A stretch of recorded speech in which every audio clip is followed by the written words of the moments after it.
Thank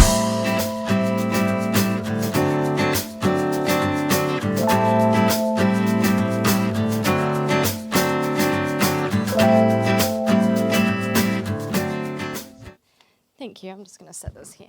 Cool. I didn't expect to have so many gadgets, so... No, that's all good.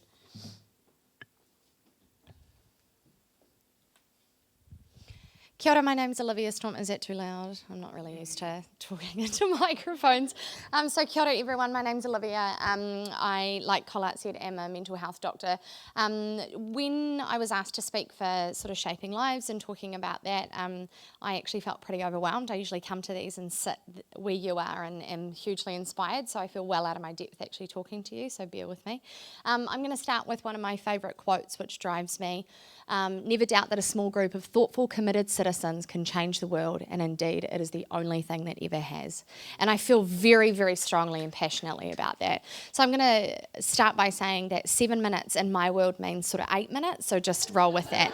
I'm half Māori, half German, so I can't fully get onto that. And so basically I just want to start by telling a little bit about me. So I am not a person that ever likes being told what to do. That has been the case from ever since I was really little, when my Plunkett nurse wrote in my book that I was the earliest child to ever go through terrible twos at 11 months old. I have always sort of had this really strong, innate, much to my parents' sort of concern, need to sort of fight the injustices for the small people. I don't know if I thought that I was that person, but I was born into this world sort of fighting, kicking and screaming, ready to go. Not sure who at, but that was the purpose. And so I sort of went through a lot of my childhood and youth, had a lot of stuff happen, went through some of my own mental health struggles, which I know that most of us in this room will have, and would be lying if we said otherwise. And essentially, after high school, I didn't know what I wanted to do. I sort of wandered a lot. I took a gap year, but all the paths that I went down seemed to lead me to the same thing, and that was helping people. So I'd never done science in high school, was a bit of a rat bag, and so my parents thought it was quite amusing when I said I wanted to go to medical school. And just that sort of overwhelming doubt of everybody, that fueled me right the way through till I graduated, until I became a doctor. So after I graduated, sort of fast forward a few years, I was working sort of 80, 90-hour weeks. We'd just won against the DHBs to only work 10 days in a row instead of 12, which we'd been doing the previous years before.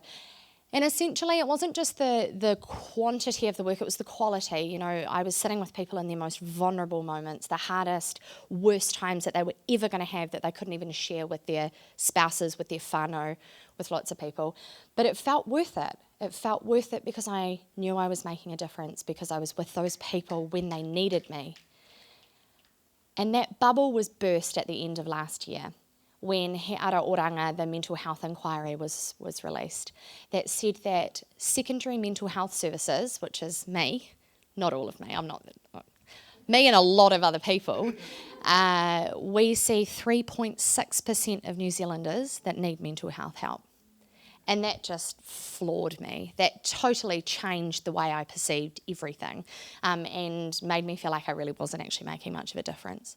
So this idea started to take form, and that idea actually started a couple of years earlier when I was doing a research project around depression in the workplace, and I found two major interesting facts.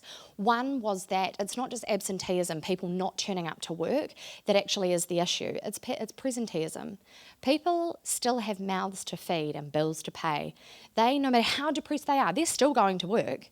But with all the cognitive deficits and everything that we know that accompanies depression and mental health, they were working at a suboptimal level that they could have been otherwise, costing not just the business, but self-perpetuating this sort of self-loathing and lack of motivation and lack of energy that was already going on for them. The second thing I found out that changed everything was that 50% of people in New Zealand over the last 35 years that have committed suicide were in stable employment. And to give you an idea of just how profound that number of people is, the Chief Coroner has released the provisional suicide statistics this week, on Tuesday actually. And 685 Kiwis have ended their life in the last 12 months up until June. That's less than every 13 hours that a person voluntarily feels they have no other option except to die. I did not understand that there were over 300 people a year in New Zealand that were coming in contact in their workplaces with other people in the months, days, weeks, possibly even the hours before they made this decision. What were we missing? I didn't get it. It didn't make any sense to me, no matter how long I'd studied for. And so I talked to everybody about it. I talked to patients, their families, my family, my friends, everybody. And the resounding sort of response I got back was that everybody wants to help, but they have no damn idea how to. And I came to this scary realisation. There's a lot of realisations in my talk. I've had a lot of realisations in my life. It'll keep happening. But one thing that I sort of realised is this is not an issue of awareness. We constantly talk about lack of awareness for mental health in New Zealand. No. We are painfully aware of how bad our mental health is in New Zealand. It is not an issue of awareness. This is an issue of education. And in fact, what we're trying to do is we need to educate. We need to start spreading this burden. I can't do it all. I'm doing everything I can, and I'm seeing 3.6% of people, and that's not enough. That's not cutting it. So through that, the Smile Initiative was born. So it started off as me on this sort of tirade rampage on my own on an Instagram sort of social media platform in which I was doing New Zealand-specific, up-to-date statistics around what is psychosis, what do you look for, how do you talk to loved ones about suicide, and all this sort of information. And then it slowly budded into essentially a social enterprise, which it is now. So the Smile Initiative, we offer... I'm just going to go through all these quotes. It's like half relevant, not really relevant, meant to inspire you, all that. But basically, the Smile Initiative is aimed at basically providing practical skills and education to people around mental health. We offer mental health first aid courses, specifically around how do you kōrero with your people and your loved ones? How do you ask someone if they're thinking about suicide? How do you do that? I ask someone that 15 at least times a day, but that's because I'm trained in it. I don't expect anybody else to know how to have that awkward conversation or how to talk to them about you're drinking too much or I'm concerned about this or those sorts of things. And so essentially we've created this. We're starting working on a mental health first aid kit, which has never been done in New Zealand before, which they've done in Canada and the UK, and we're hoping to bring here. And what we're trying to do is sort of push the government into creating New Zealand's first mental health tick, basically, an accreditation in which spaces like universities and schools and workplaces can be deemed psychologically safe if they have enough people that are trained to respond and recognise to mental health issues in New Zealand. So through this, I have many big dreams, but basically my aim is to educate as many Kiwis as possible because we cannot continue to let this mental health epidemic rob New Zealanders of their lives, essentially.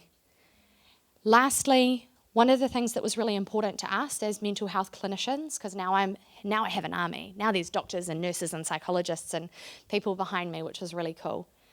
And as a group, it was really important for us that this wasn't going to cost Joe Bloggs in the suit working at whatever bank and everybody else couldn't afford it.